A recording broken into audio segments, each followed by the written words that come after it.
All right, good morning, good evening, good afternoon, ladies and gentlemen, citizens of YouTube. This is Pastor Dowell. Will these wars ever end? And the answer is no.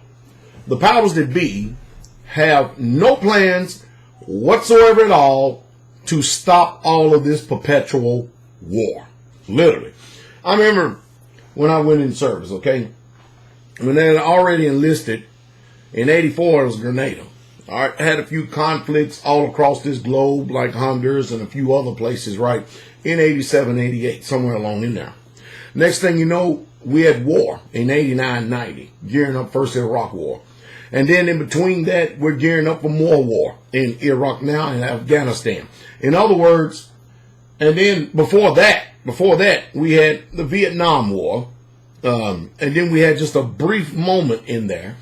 But before that, we had the Gulf of Tonkin War and the Korean War.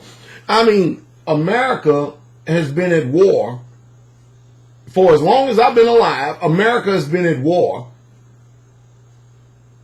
at least 85% of my life. And is war ever going to stop? No. See, what people don't understand is that nations, including America, they trump up charges in order to try to sway the opinion of the public. You know, you are the court of public opinion. And they try to get all the congressmen and all these selected representatives to get on the war machine bandwagon, because there is big money in war. Think about this. Whenever you're broke like America is, bankrupt like America is, you've got to have war. You got to have war in order to go around and steal other people's resources, to steal other people's mineral rights. And of course, what happens? All the people who make the weapons, man, they really get a boost in income and stuff. I mean, war is literally big business. They ain't telling you that. And so now what they try to do is get you to be all patriotic and stuff, thinking that you're going over here and fighting an enemy that has actually attacked America. And think about this. If we had already got Osama bin Laden allegedly, like it's been stated and said, why in the hell are we still over there? We get the bad guys over with, right? That what happened with Hitler allegedly, right? So what's going on? Business as usual. War. Why? Because we're empire building. See, the way America does, they don't do like people have done in the past in history, go conquer soil and then put our flag down and say, here, this is where we are. No, what we do is we go conquer people. We get the dictators, or that's what they call them. We get the presidents or the prime ministers out of play, and then we insert our puppet masters in there. But then we tell you it's all about politics. That is what's going on in the world today. And it's important that the court of public opinion, you, the people, go along with this. Because when you can take somebody's resources, you can take their mineral rights, you can take their land, you can do all this, everything. That is how we end up funding the war machine. For instance, where did all that gold? I remember when we had got Saddam Hussein. There was a big, gigantic tanker load full of gold bars. Where did that go? Where did those gold bars go? As the old saying go, for glory's sake, war. Now, what is another big problem? Well, President Trump has said that, we are going to actually increase defense spending. We're going to increase it systemically. We're going to make this thing, we're going to go for the gusto. Watch this. So part of that includes enlisting a whole lot of poor and middle class American families to go off and die and come back in body bags for this war machine. All right? Only one problem, though. Americans are more informed now because they can, with one touch of the button, get on Google and go all across this world and get informed, regardless of what mainstream news media is saying. So what happens?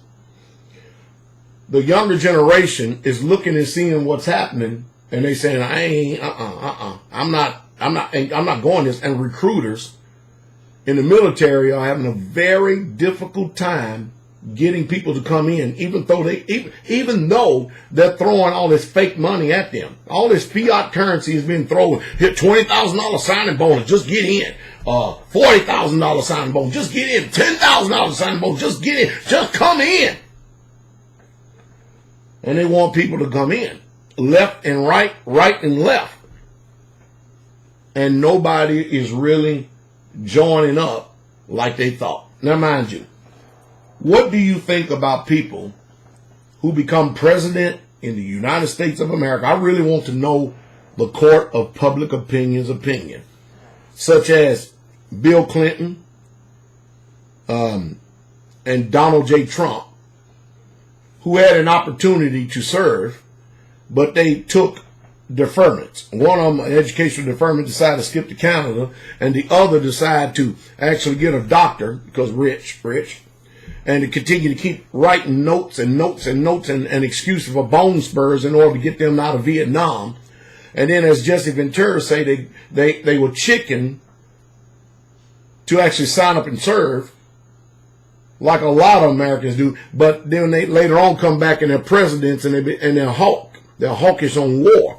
So what I want to ask you as the court of public opinion, what do you think about these presidents today that want to send your sons and your daughters, my sons and daughters, which they ain't going, over across the pond to fight a warrantless war that has never been declared by Congress? Because isn't it true that in order for a war to be legit, it has to be declared by Congress? So what is going on today that even this war has never been declared by Congress? What is happening today? Is Caesar alive? Is Caesar alive? What is happening?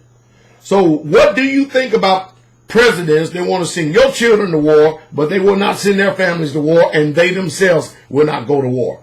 I need to know. I'm sure everybody in the world would like to know. What do you think?